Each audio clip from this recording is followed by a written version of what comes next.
Τον κύριο Νίκο τον Κοντό για τα καλά του λόγια. Ευχαριστούμε όλα τα στελέχη της ΕΟΑ που είναι σήμερα εδώ.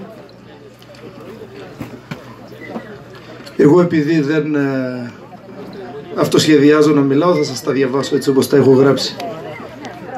Λοιπόν, αγαπητοί φίλοι συνορυβάτες από όλη την Ελλάδα, από όλη την Κρήτη, από το Λασίθι, καλώς ήρθατε στην 81η Πανελλήνια Ορειβατική Συνάντηση.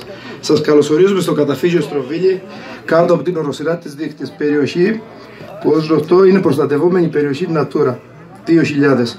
Το καταφύγιο μας, όπως βλέπετε, βρίσκεται στην τελική φάση της αναβάθμισης της ανακαίνισης του. Συγχωρέστε μας για τα όποια μικρά προβλήματα υπάρχουν και ίσως σας δυσκολέψουν κάπου. Μας έχει μείνει ακόμα το κιόσκι παρατήρηση στην ανατολική πλευρά, τα λεξικέραυνα του καταφυγίου, η υγρομόνωση, εργασίες οι οποίες θα περατωθούν το επόμενο χρονικό διάστημα. Επόμενο στάδιο αποτελεί η προμήθεια του εξοπλισμού που θα περιλαμβάνει